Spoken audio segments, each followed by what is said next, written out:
ఆంధ్రప్రదేశ్ రాజకీయాల్లో తిరుగులేని విజయం సాధించి ఉప ముఖ్యమంత్రిగా బాధ్యతలు నిర్వహిస్తున్న జనసేన అధినేత పవన్ కళ్యాణ్లో అనూహ్యమైన బేలతనం కనిపిస్తోంది.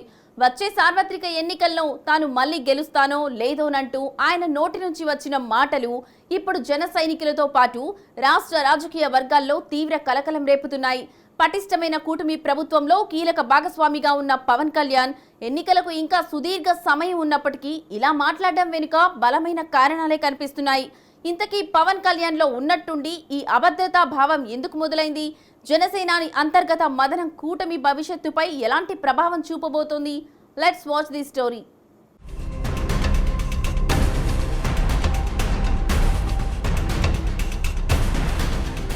ఆంధ్రప్రదేశ్ సార్వత్రిక ఎన్నికల్లో 100% స్ట్రైక్ రేట్తో అద్భుతమైన విజయాన్ని అందుకున్న జనసేన అధినేత పవన్ కళ్యాణ్ వైఖరిలో ఉన్నట్టుండి మార్పు కనిపిస్తోంది.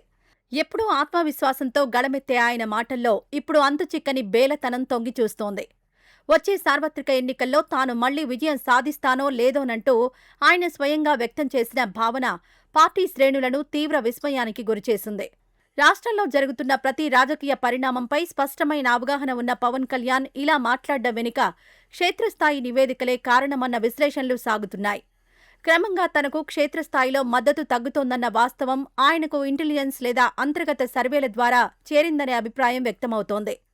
మరోవైపు కూటమి ప్రభుత్వంలో ఉప ముఖ్యమంత్రిగా ఉన్నప్పటికీ తాను అనుకున్న కొన్ని కీలకమైన పనులను స్వేచ్ఛగా వేగంగా చేయలేకపోతున్నానన్న అంతర్గత ఆవేదన కూడా ఆయన తాజా వ్యాఖ్యల్లో ప్రతిఫలించిందన్న వాదనలు బలంగా వినిపిస్తున్నాయి.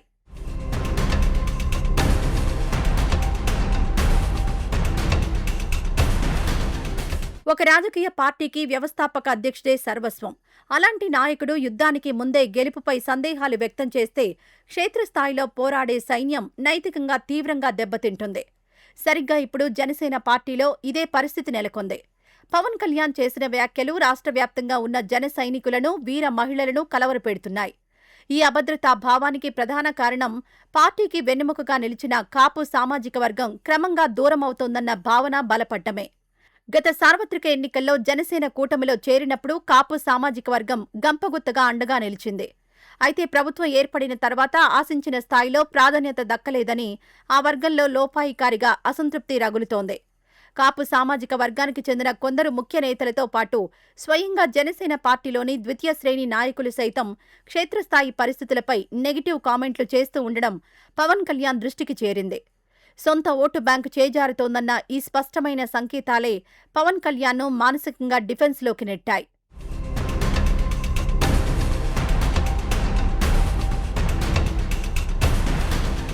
సొంత సామాజిక వర్గం నుంచి వస్తున్న విమర్శలను సర్దుబాటు చేసేందుకు ప్రయత్నించకుండా పవన్ కళ్యాణ్ అనుసరిస్తున్న ఎదురు దాడి వ్యూహం పార్టీలో సరికొత్త గందరగోళాన్ని సృష్టిస్తోంది. తాను కేవలం కాపు సామాజిక వర్గానికి మాత్రమే పరిమితమైన నాయకుడిని కాదని ఆయన పదే పదే బహిరంగంగా స్పష్టం చేస్తున్నారు. గత ఎన్నికల్లో కేవలం కాపులు ఒక్కరే ఓటు వేయడం వల్ల తాను గెలవలేదని, అన్ని వర్గాల ఆశీస్సులు తనకున్నాయని ఆయన కుండబద్దలు కొట్టారు. పవన్ కళ్యాణ్ చేసిన ఈ సున్నితమైన వ్యాఖ్యలు ఈ సామాజిక వర్గం ఓట్లను ఆయన ఇకపై ఆశించటం లేదన్న సంకేతాలను జనంలోకి పంపాయి. రాజకీయాల్లో ఎవరైనా దూరమైతే వారిని బుజ్జగించి దగ్గరకు తీయడం సహజం. కానీ పవన్ కళ్యాణ్ వ్యవహార శైలి ఇందుకు పూర్తి భిన్నంగా ఉంది. తన సిద్ధాంతాలు నచ్చిన వారు వస్తారు, నచ్చని వారు వెళ్తారు అనే ఒక రకమైన నిర్లిప్తత ఆయన మాటల్లో స్పష్టంగా గోచరిస్తోంది. బుజ్జగింపుల రాజకీయాలకు దూరంగా ఉండాలనే ఆయన మొండి వైఖరి క్షేత్రస్థాయిలో పార్టీ ఓటు బ్యాంకును నిలువునా చీలుస్తోందన్న వాస్తవాన్ని నాయకత్వం విస్మరిస్తోంది.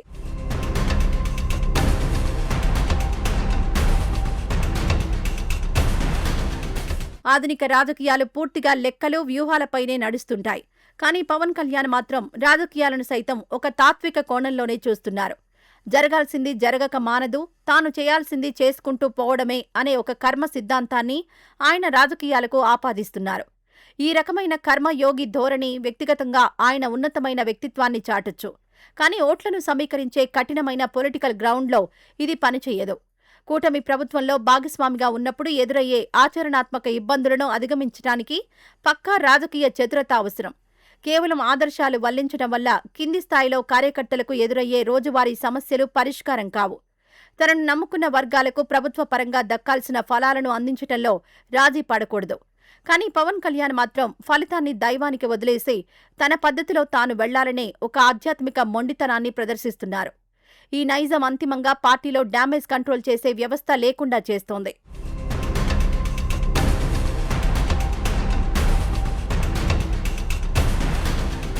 సార్వత్రిక ఎన్నికలు జరగడానికి ఇంకా సుమారు 3 ఏళ్ల సుదీర్ఘ సమయం ఉంది. ఒక ప్రభుత్వంపై గానీ, నాయకుడిపై గానీ ప్రజా తీర్పును అంచనా వేయడానికి ఇది చాలా ముందస్తు సమయం. సరిగ్గా ఇలాంటి కీలక దశలో పార్టీ అధినేతలో గెలుపుపై అనుమానాలు మొదలు కావడం పార్టీ భవిష్యత్తుకు అత్యంత ప్రమాదకరమని రాజకీయ విశ్లేషకులు హెచ్చరిస్తున్నారు. పవన్ కళ్యాణ్లో నెలకొన్న ఈ నైరాశ్యాన్ని పసిగట్టిన జనసేన ముఖ్య నాయకులు అప్పుడే నష్ట నివారణ చర్యలపై దృష్టి పెట్టారు. ఎన్నికలకు ఇంకా 3 ఏళ్ల సమయం ఉన్నందున నిరాశ నిస్పృహల్లోకి జారిపోకుండా లోపాలను ఎప్పటికప్పుడు సరిదిద్దుకునే ప్రణాళికలు రచించాలని వారు అధినేతకు సూచిస్తున్నారు. ప్రభుత్వంలో ఉన్న సానుకూలతలను వాడుకుంటూనే దూరమైన వర్గాలను తిరిగి దగ్గరకు తీసుకునేలా ఒక పటిష్టమైన రోడ్ మ్యాప్ సిద్ధం చేయాలని క్యాడర్ కోరుకుంటోంది. కేవలం అనుమానాలతో ఆగిపోకుండా క్షేత్రస్థాయిలో పార్టీ పునాదులను మరింత బలోపేతం చేయడంపైనే పవన్ కళ్యాణ్ తక్షణమే దృష్టి పెట్టాలని జనసేన శ్రేణులు ఆశిస్తున్నాయి. మరి పవన్ ఏం చేస్తారో వేచి చూడాలి.